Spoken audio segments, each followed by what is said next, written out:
个小时，我有带着他的浮云商店来开店的刘俊老师，这是我其中一个非常喜欢他的作品啊，他就是用了这首太一的负重1万斤长大编排的舞蹈，所以等一下我们跟刘俊聊天就在 ATFM。 今天在 ATFM 呢特别的开心，因为有一位终于回家的朋友，我们欢迎刘俊。 Hello， 大家好，我是刘俊。现在回来的心情大概有整1个星期的时间吧。对，就像我们刚刚讲的，有吃到想吃的东西了吗？这是一只抽空拼命吃的。最想吃的前3位是什么？最想吃的前3位啊，我觉得第一个肯定是巴古德，然后之后是那个妈妈档，然后是煎豆。OK， 妈妈档你真的很贪心耶，因为妈妈档你就可以讲到有些达人啦，然后你讲来了什么都可以有了，就已经一次过的都横跨了。其实有没有算了算自己有多久没有回来？可能差不多3年多没有回来了。我觉得一般我自己如果讲情绪比较 down 的时候，我可能就是会看一些电影电视剧这样子啦。然后如果讲想家的话，就跟家人打电话。我们要有不同 version 的打招呼的方式，因为一个呢就是可能我们每次 on air 的时候就会比较正规式的好好讲话版，另外一个呢就是比较我们 Malaysian 的 rojak 版 ，OK？ 大家好，我是刘俊，好久不见了。然后这一次呢，就带着我的人生中的第一首单曲《浮云商店》，然后跟大家见面啦。然后浮云商店呢，其实想要说的是，就是当大家有烦恼或者是疲惫的时候呢，可以用这个烦恼去兑换快乐或者是你喜欢的事物。OK，change channel。OK， 继续。我调一下。滴 OK 好 OK， 然后继续咯继续继续就好了，不用重复。我要看继续可以怎样。反正就是刚刚我上面讲的东西啦。就是你如果讲你觉得有点down啊，或者是觉得累了啦，然后就是比较有可能 negative 的那种情绪的时候，然后你可以拿这个去兑换你想要的东西啊，就可能是讲甜品，是我的话可能就是 ice cream 啊。哎呦，很好嘞！你知道那个痛就是堆就是这样子，我们就会所有的东西往下，再一格，再一格。好，浮云商店就像你说的这样子嘛，是人生的第一首歌曲。其实它的意义可能就不仅仅只是一首单曲了，对不对？所以这首歌曲可能一刚开始听到的时候，找 demo 的时候，当时就觉得我想要找一首比较轻快的歌，然后就是希望大家可能在不管什么时候，尽管是上班或者下班的时候听着会觉得舒服，然后可以休息放松下来，心情变得愉快的一首歌。然后当时一听到这一首 demo 的时候，就觉得这就是我想要的那个旋律的那个感觉，非常轻快。有没有人跟你说过，可能其实有点惊讶，好小甜宠的一首歌哦？是吗？还是我觉得 OK， 姐姐的心情是有那种觉得说，天啊，刘俊好可爱哦，整个感觉氛围就是那种 pinky 的。所以现在马上来听一下刘俊的这一首《浮云商店》。等一下我们继续跟刘俊聊天，在 ATFM。Hello， 我是汉娜心怡，今天我们有刘俊老师。Hello， 我是刘俊，不用叫我刘俊老师。我就才想说会习惯吗？我们叫你刘俊老师的话，压力大吗？其实比起压力的话，感觉就是好像有点距离感。好，刘俊。OK， 好，可以，刘俊，可以。还是说有你在马来西亚的时候，家人会叫你什么小名吗？不，叫我阿莹。阿莹，对，因为我本名的话其实是刘俊颖。所以就阿莹。我可以叫小名嘞，这样子会不会给粉丝骂？因为浮云商店呢，它是一个你要拿烦恼去兑换的嘛。所以呢，对于你刚刚讲的你要兑换的 ice cream， 好，你要拿什么烦恼来兑换？近期我觉得最大的烦恼就是我在回来之前，然后就是去了一次密室。然后因为你是坦吗？就是去密室的话，你是属于坦的那种，还是我看着像是坦吗？我相信你是，我想相信。我完全不是。我就是那个猪队友，因为我很怕鬼。OK。然后我以前完全不能看恐怖片，不能看鬼片。然后当时就觉得我是不是可以这一段时间看有没有突破，然后去挑战一下自己，然后就去了密室。结果踏进去的第1秒我就后悔了。你为什么要这样为难自己？为什么？因为我就是有开始慢慢的去尝试去突破自己，我就看那种恐怖片啊、丧尸片，就是还可以。现在其实，因为我会觉得他可能没有，你把声音关掉吧，是吧？没有关掉啊，就是可能有的时候看到恐怖的地方就把眼睛遮住啊。那我也是可以这样子的，但是我觉得密室它好玩的另外一点就是，可能你完成之后，它的一个解锁了，就那一次解锁新的恐怖没有教你一来就玩恐怖本，你就不能够玩一些轻松点的。我也想玩轻松，可是感觉大家就是会觉得有一点微恐，比较刺激，比较好玩，好啦，不然就很无聊。好，我们下一次如果说要给刘俊的惩罚，我们改天换成是带刘俊去密室，或者说鬼屋体验？没有下一次啊。实际上，让刘俊可以开一个实体店的话，你想要开什么店？我可能会想要开那种不用做工、不用上班的店。谁不想哦？喂，我也希望我躺平在那边，钱马上掉下来，这样子好不好？好意思啊！福运商店就是这样的嘛，不然怎样叫福运商店？很会打嗝哦，经纪人教得很好哦，很厉害哦。好啦，因为一切都是浮云呢，算是我们网络的一个词汇嘛，所以先把这个想一想。等一下我们继续跟刘俊聊天，在 LFM。网络上呢有一个词汇叫做一切都是浮云，刘俊有没有听过这句话？就是万事皆浮云吗？是。然后你是那种得失心会重的人吗？我其实感觉好像蛮平淡的，但是你如果再回想一下，你把我放去密室的话，我好像又没有那么平淡了。密室是过不去的坑了，我真的是过不去。可是你看到从韩国的时候用舞蹈导师的身份，然后到后来呢，在中国那边，然后现在是歌手的身份。其实每一个身份的转换，我觉得他都是努力付出，所以这一路也许对你而言最辛苦的会是什么？比起说辛苦，我觉得就是有很多考验吧。然后其实我都可以通过这些考验，其实收获很多，然后得到很多经验跟成长。你如果讲就是印象比较深刻的话，我其实是当时就是刚出国的时候去到在韩国，然后去上学嘛。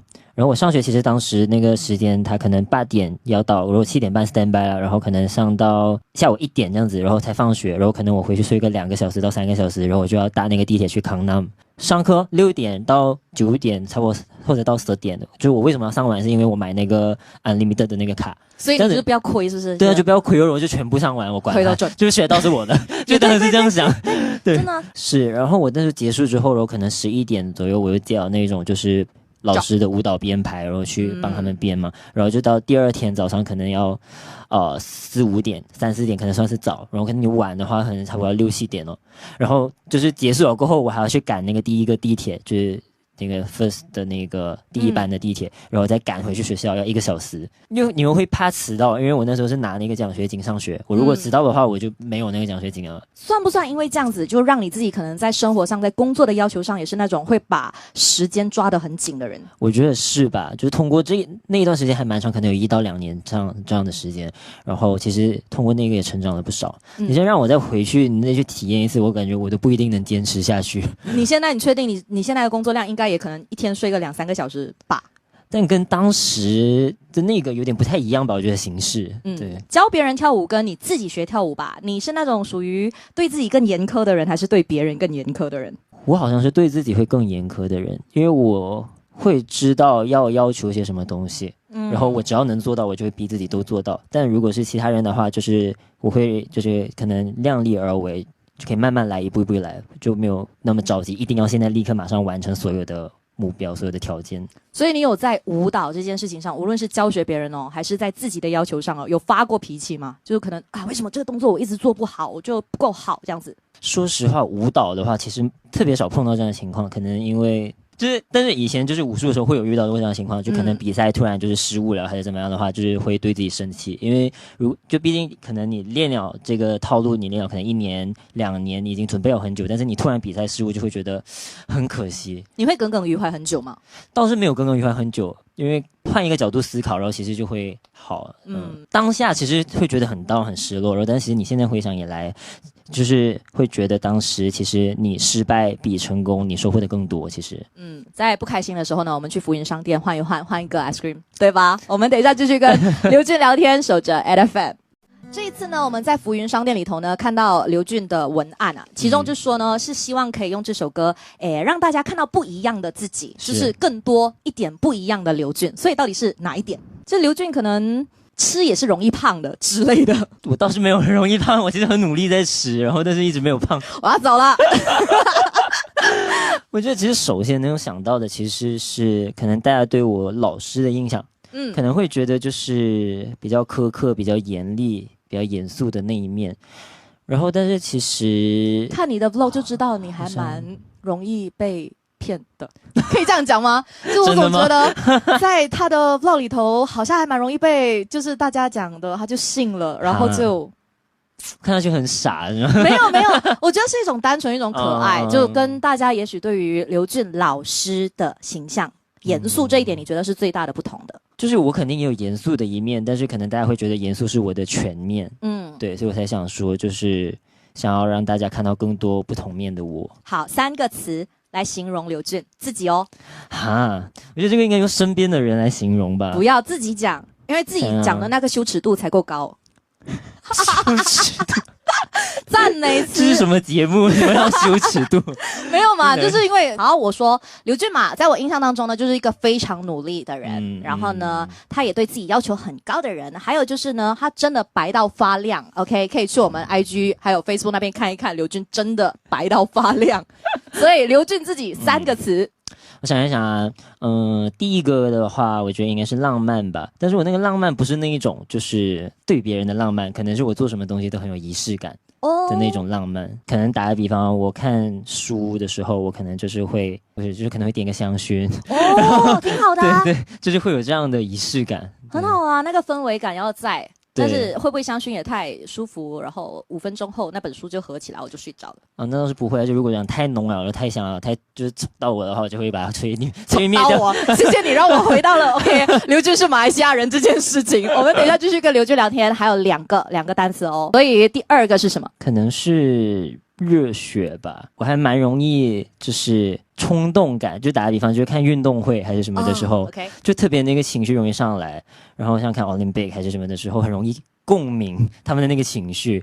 我还记得我当时去运动会的时候，然后我是看人家拔河，然后我看到哭。就是我觉得那一个画面，就是大家不管就是身形怎么样，然后可能不管性别还是怎么样，然后都为了同一个目标共同努力的那个画面，就是很动容，让你震撼到了。对对对。会不会跟某程度因为你学武术有那种就是运动家的精神有关，所以很容易被牵引到有共鸣感？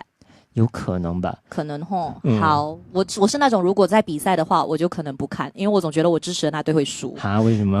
就是这种墨菲定律。最后一个呢？最后一个你觉得形容刘俊的呢？那个共情力吧，算是比较强。像我刚刚其实有提到，密室就我为什么那么害怕，就是因为我一进去的时候，他的那个音乐跟他那个环境的氛围，进去了之后，我就感觉我真的是进到了那个角色里面。就是当时摄影师就一直跟我说，你把自己拔出来怎么样？然后就是你把它当游戏而已，这样。然后我就一直说我拔不出来。歌手来说，我觉得或者是一个舞蹈家来说，那个共情力其实就传递在你的音乐作品上啊。是，可能跟我之前就是编舞还是怎么，就是我会特别容易听进去那首歌。就是跟当时编舞还是怎么样，就是特别容易听进去一首歌，可能是一样的。对，所以我们才会讲说，在这一次呢，3月4号的时候，刘俊老师呢会回来，真的要叫他刘俊老师，因为他回来开了一个 dance 的 workshop， 然后呢会招生呢，期待看到怎么样的学生。就是五颜六色的学生。所以要吸引刘俊老师的注意，请在 workshop 上面穿的五颜六色，可以吗？那倒不是真的，就颜色上面的五颜六色。当然这一次呢，我觉得这浮云商店它只是一个开始，接下来刘俊还有什么样的计划吗？我觉得首先肯定就是幕后的这个身份，就是编舞啊，然后做舞台这个，我肯定是会一直往下做嘛。然后我也好不容易来到了台前，所以我也会一直继续做下去。但在这个基础之上，我其实有想要去挑战的东西，就是像可能导演这一块，然后但是就是从可能比较基础的慢慢的学习，然后练起嘛，所以就想说是不是开始先导一个片子，短片或者是一些舞蹈片，然后甚至是一些那个沉浸式的展览，开始慢慢的去积累经验，学习做起，然后终极目标当然肯定是电视剧啊或者是电影这样了。只是希望说到时候要记得也要把它带回来马来西亚，好不好？哦，肯定会的。好，最后有什么话要跟我们马来西亚还有就是跟 AFM 的朋友们说呢？首先感谢大家到现在一直对我的支持和鼓励，然后像刚刚说到的，接下来不管是幕后还是台前，我都会一直坚持的做下去。然后接下来希望你们可以天天都开心，天天快乐，然后最重要一定要身体健康。谢谢刘俊。